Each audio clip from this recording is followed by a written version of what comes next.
My honor and privilege to welcome all Karmayogis to this episode of Karmayogi Talks, which brings together experts, practitioners, thought leaders, and talk to us with regard to various issues that we are facing as civil servants, as government servants, trying to make a change. With the objective of moving ahead from rule-based to role-based governance, Mission Karmayogi along with Capacity Building Commission. In this series of Karmayogi Talks, in this episode, we have distinguished speakers who have come from the Harvard T.H. Chan School of Public Health. We have Whitney, who is the director of the design lab at the T.H. Chan School of Public Health. We have André Nogueira, who is the deputy director of the design lab at Harvard T.H. Chan School of Public Health.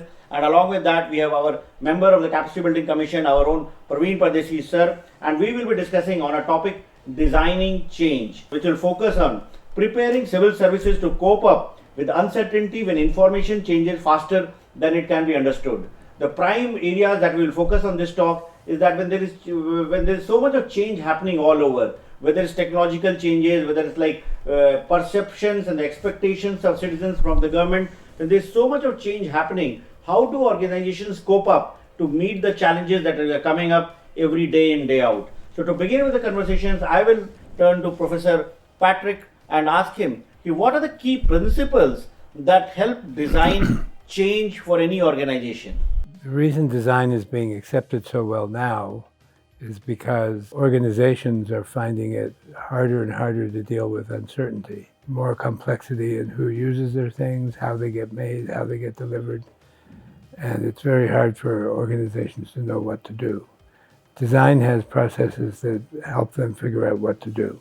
So Andrew, would like to add to what Professor just mentioned with regard to how do we ensure that when an organization which has been there for a long time, when it has to meet new challenges, then how does it start thinking about the redesigning process? The design brings is a structure for different stakeholders to work together on common issues. So organizations that have evolved during the 20th century evolved to work in very specific silos, focus on efficiency of their program. And that was a reason for it, right? They were trying to serve the larger amount of people that they could with the minimum amount of effort. That was basically the reason why we created organizations in the 20th century. Now, design has a structure to bring these different silos working in separate domains of the same process together early on. And in doing so, it anticipates some of the unintended consequences that might happen later on. But it also helps them integrate knowledge that has been created in these different silos and is very much needed to de-risk or to reduce the uncertainty that we talk very much about. So this is very interesting. So this brings me to Pardeshi sir, and I would like to ask you, sir, when we are thinking of organizational redesign or with the design thinking principles, where does one start? Does it start at the leadership level, or do we start at the grassroots level, or somewhere in between the design thinking process should start? So I think I don't really know the answer, but except that give an example of what we started with.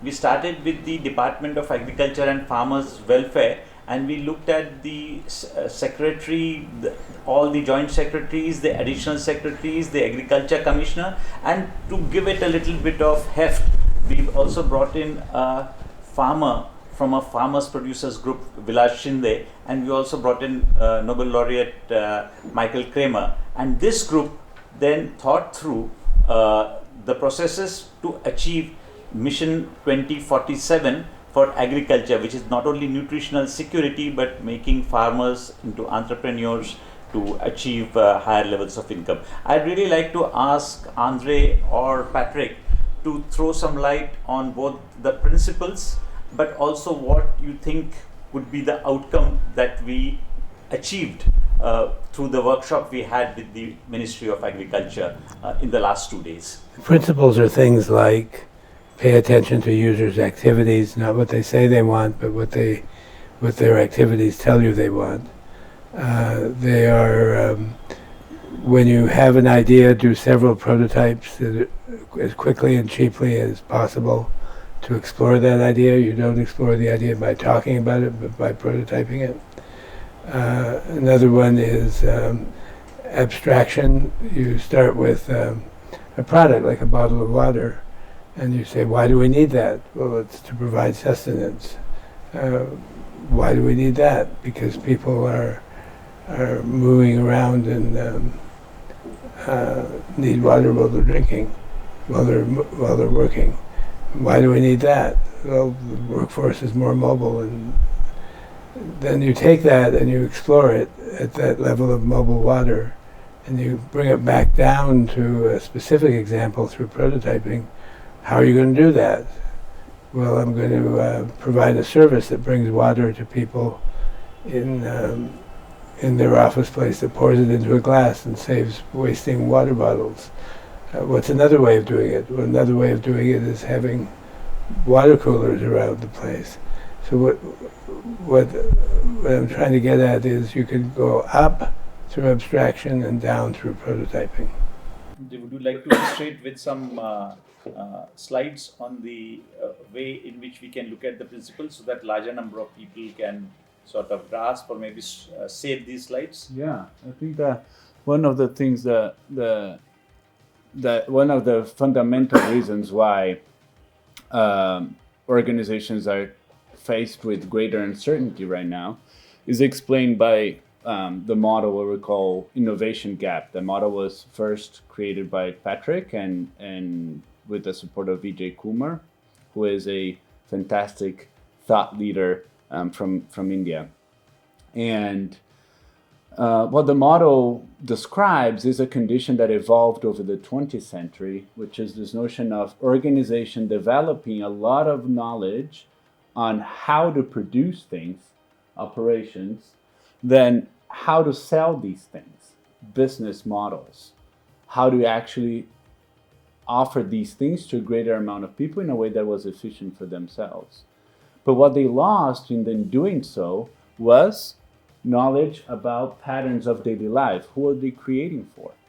So Patrick has encountered several people, leaders of organizations throughout his career, where they would say, you know what, I can make, in this case was, I can make any phone, but I don't know which phone to make, right? So that leads us to innovation gap, where they started they can make anything, but they don't know what to make. And I think that it not only reflects on the private sector, but also on the public sector and NGOs. There are many programs that could be created, but which programs should be created, right? And which programs should be addressing people's daily lives and the dynamics of daily lives. So what we've been working on in the past, Patrick in the past 30 years, I've been working in the past 10 or 15 years on this, is how do we start to bring these different types of knowledge about how, knowledge about why, knowledge about who, and knowledge about what together in a way that we start to reduce uncertainty about what should be produced. So we have a model that it's an ever-evolving model. So what we're going to show today is the current state of the model. It's called the whole view model. And that is a model that we are exploring here with the Ministry of Agriculture, with the Ministry of Labor and Employment, and in other programs that will come in the upcoming months. This model, basically what it does, it takes 5 different viewpoints and 5 different perspectives towards that purpose of making change. And when you use that model, bringing different parts of the organization together, or different stakeholders together, they are then able to voice and express their viewpoint towards the purpose for making change. So you might have user, you might have a farmer. There's a reason for why a farmer wanted a change to be made in his or her life. There is another reason for why an organization will want that change to be made. And there's another reason for why public sector might want that change to be made and how to operationalize. And maybe another one of who are delivering these services. And so how do you bring these different perspectives together and around the purpose for making change? And that model then provides a structure for negotiating, which is what we did these past 2 days with the Ministry of Agriculture. We brought in these different stakeholders that Praveen was showing, and then Can you show the other? Oh, so before I actually go into the workshop, I think that one of the things that we can talk about is this notion of how then we are bringing this model to the different ministries, right? And we thought about basically having these three different levels of knowledge in using design, in deploying design in the public sector for public policy. One of them is awareness, which is a bit of the program that we are doing here today. Is this notion of what can design do? What is the value that design can bring? What parts of design might be useful for public policy here in India? So it's a two-way learning. It's a learning about design, but also a learning of us in how to bring design into this space, which has its own complexity, its own value, its own way of working. Then the second part, the second level of it is experience level. Well, it's a at least 3-day program where people get hands-on, get exposed, and start to learn about how to use some of these frameworks. Would they leave the room completely capable of deploying the design and design knowledge? Not necessarily, but they will have a much better idea on how to use some of these frameworks and how to integrate these different perspectives, how to bridge different organizational silos. Then the third is competency, where we are constantly working in an applied project, developing things together with the ministry, together with other stakeholders, and continuously coaching people leading these work and leading these projects in how to deploy these frameworks in their context. It's very important for the work that we are doing with the Capacity Building Commission, because we are wanting to create an ecosystem where all officers who man roles have the competencies to deliver that role. What we just heard now, that simply by giving a lecture or making people go through that knowledge even digitally, they don't acquire the competency. They may become aware of it. Maybe they might go deeper and maybe experience it. But to acquire the competency, what we need is constant coaching in an applied atmosphere. That is a project, apply that knowledge, and then it becomes a competency. So this is a very important learning which we are now trying to build into our CBC frameworks. That's very interesting, sir, what you just said. And in fact, when André was explaining, I was just thinking that, yes, conducting a workshops is the right way, but the size and magnitude that we have in India, the complexity that we have in India, because this would be required not only at the central government level or the state government level, but ultimately we will go down to the districts and I would say even the panchayats. How do we ensure that this new way of thinking and adapting to change is ingrained in every public authority in the country? And when we do that, the issue that comes is how do we scale this up? How do we kind of plan for addressing the challenge that we have across India? Can we do it through virtual workshops? Can we do it through some other means that might have been tried elsewhere in the world? So I would like Patrick or André or sir, your thoughts on that. We've worked in that area before. We think of it as tailored learning for individuals at scale. And we did 2 or 3 innovations. One is we made the content interest-based rather than curriculum-based. It depended upon the interest of the user to pick what they wanted to learn, and they would put it on a timeline. So the interface was a bar going across the screen. Now it was in the middle, and you could put things you wanted to do on the right side of the timeline. And when you were done with something and you were proud of it, you could put it on the left side of the timeline. You could decide to have coaches help you with your work by letting them see your timeline. You could give them permission. And you could evaluate it by teachers looking at it and seeing if the person was doing it correctly. In learning systems,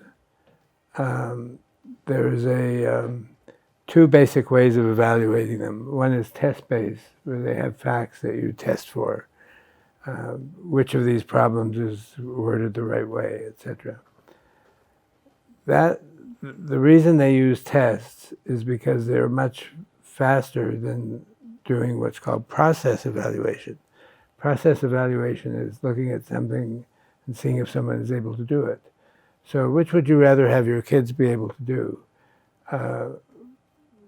Name all the states and the capitals of India between Mumbai and Tamil Nadu, or would you rather them, that would be a test-based evaluation, or would you rather them be able to plan a trip between Mumbai and Tamil Nadu? Well, we would all rather them be able to plan the trip, but they,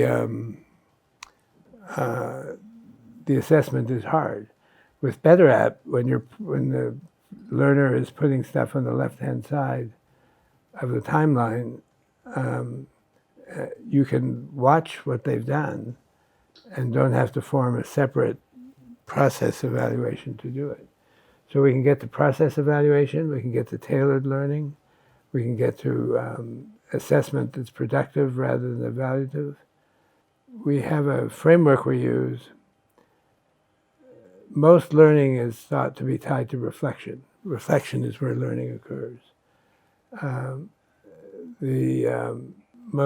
in schools or in your classrooms, you want people to be able to do things and then reflect upon it.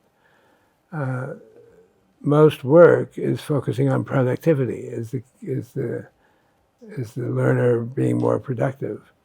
We're focusing on mixing those up, on doing something called reflective work and productive learning. So it's tailor-made for your challenge. You give people tasks to do. They decide which tasks interest them first, and they put that on Better At, and then they assess it by what they're able to be done with it, what processes they're able to use, and then they put something else on their timeline. So it's tailored learning at scale. And one additional separation of that is to separate content that needs to be used by the individual and content that will be used to teach others. So often when we go into sort of like train the trainers programs, you train the trainer in the same way that you'll be training the learner. You're hoping that by giving them the right content, they will be able to then transfer that content. But those are two different things. One is you're teaching how to teach. The other one, you're teaching what it should be learned. So separating these two is also very critical here, because here the amount of people that is intended to be targeted by these capacity building programs can become themselves the delivery of the program. Yes. So that's a way of dealing with the scale. We'd use the problem created by scale to solve the problem using the scale. It's a very nice one. You use the problem created by scale to solve it by scale. Yeah.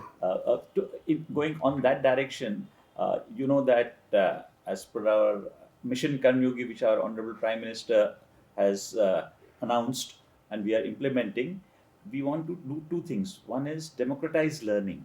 A lot of our public servant learning was confined to the higher echelons whose numbers are limited. But if you take the total sum of public servants in India, it's nearly 30 million. 3 million at the government of India level and the balance on the states. Now, when you want to reach something like 25 to 30 million people with some of this new, and it's democratization. We don't want to say only the senior people can learn the higher knowledge and the junior people may not learn that.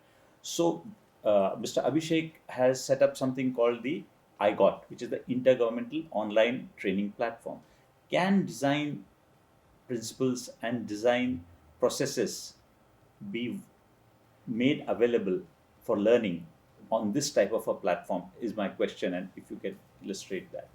We haven't seen the platform, so it's hard for us to make comments, but if it is like most software learning, it will have topics, curriculum topics, and people will be told what topics they have to get ahead in their job. And the topics will have exercises tied to them. And they will do those exercises to prove they've learned something. I don't know if that describes it or not. That's something similar, exactly. Okay, so we would take a different approach. We would say, put a number of content areas out there, let people choose which one interests them or which one they want to use to get ahead in their job, which ones are required, and have them start to learn it at their own pace, using Better to solve process problems. The advantage it has is people learn much better when they are in control of the learning situation. And so letting them choose what they want to learn, when they want to learn it. And also, because they're doing projects, they can be real projects tied to their job. It's relevant. It's more relevant to them. They're not exercises separate from the job. They're doing their job. And the evaluators could look at their process of the learner and see how they're doing.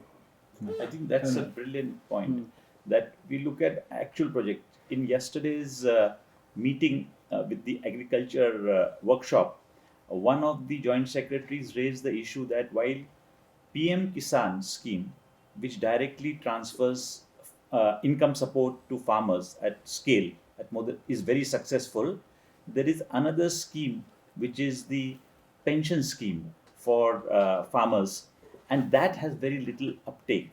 And how do we tackle this issue, because the uptake is very little or participation is very little. So André, would you like to draw some insights into the workshop that we had yesterday in terms of what outcomes can we expect from the issues that we took up in the agriculture workshop, and how we can move forward on that? Yeah, sure. I think that one of the things that became clear, right, was this notion of the different types of knowledge and the different types of expertise. Right, so recognizing that the farmers themselves will have greater knowledge around their lives and the challenges, and engaging them early on and treating them not as recipients of public programs, but as a stakeholder in the ecosystem, together with others, making decisions about the issues that would affect them and that they can contribute in return, right? So understanding how to engage them early on in the process and learn from them, as well as share the opportunities and the purpose for the programs being developed, is a way for you to start to increase success and adoption of some of the programs, because these programs will be co-designed and co-developed together with what's now considered an end recipient. If we start expanding this notion of different types of knowledge needed for the success of programs, and in this particular case was the knowledge about the user, the end user of the program, anticipating that will increase chances for the success.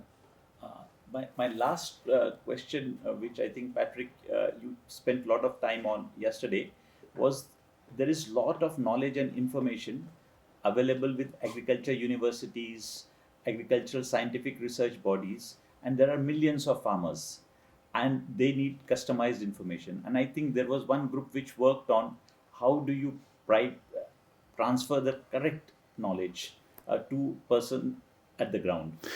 Yes. Illustrate that. Yes. You have to think of it completely differently. You don't think of it as transferring knowledge. You think of it as helping the user create knowledge. They have a body of knowledge already. It's different for each person. And what you want to do is help them find the relevance of what they already know and the needs for what the new things they want to know, and give them tools for creating knowledge. If you do this right, you can create an ecosystem of people providing knowledge and using knowledge. On a social level, that's what Facebook does, right? The people are providing knowledge for each other, or LinkedIn, the people are providing knowledge for each other. You can do that with agricultural process. Farmers could form particular groups, and these things can grow into real-time, real-place things, like they can connect with each other regularly on the web tool, but they should also be able to come together in real conferences and real meetings to learn from each other and become friends. I will just end with one. We talked a lot about increasing small farmers' incomes by creating value chains Yes. for them, so that right from production to marketing, they have a whole ecosystem in which they can. But you said no. You said we should create value webs.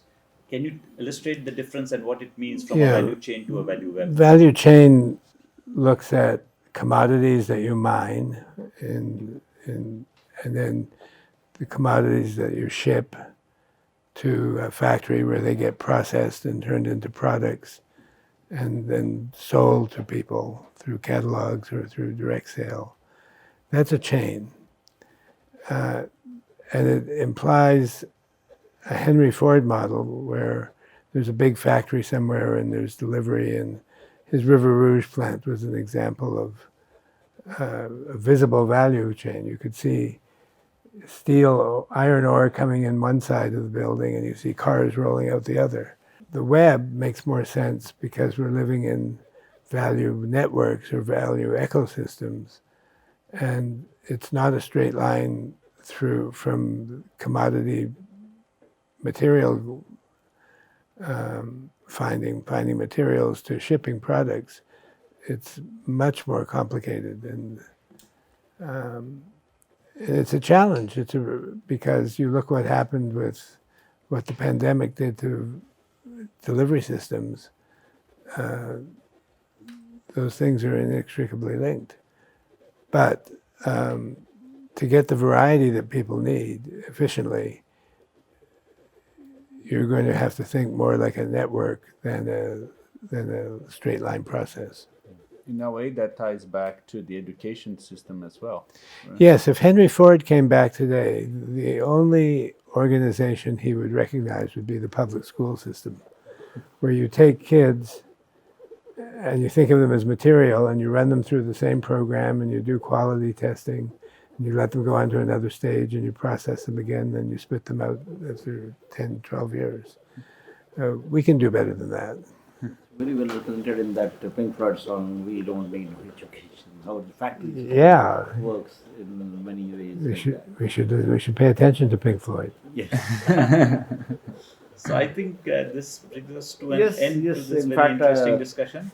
Yeah, I must say that this was very interesting. We touched several topics with regard to how organizations should look to adapt to change, and whether they are doing what their normal business is, or whether they are venturing into new areas for delivering new projects or implementing new solutions. What are the key factors that we need to look in? And especially I like the insights with regard to designing learning systems and trying to ensure that the interests of all stakeholders are captured, and to ensure that whether it's learning systems or whether it's a project that we are implementing for anyone, the ultimate beneficiary of that program or ultimate stakeholder, his concerns are factored in. So there's a lot to digest from this session, this interaction that we had, and I am sure after. And I will just add on that we are not going to stop at this. We have done with Agriculture Ministry on Monday and Tuesday. We are working with the Ministry of Skill Development, and we will again reflect how it worked and sort of take this forward for more strategic things. We'll have many more questions and queries to us. And if there are more, then we would revert to the Capacity Building Commission and the experts, Professor Patrick and Andrew, and look forward to getting your insights with regard to answering some of the queries that may arise. Sure. So thank you once again for doing this. We are extremely grateful, and thank you all for joining for this episode of Karmayogi Talks.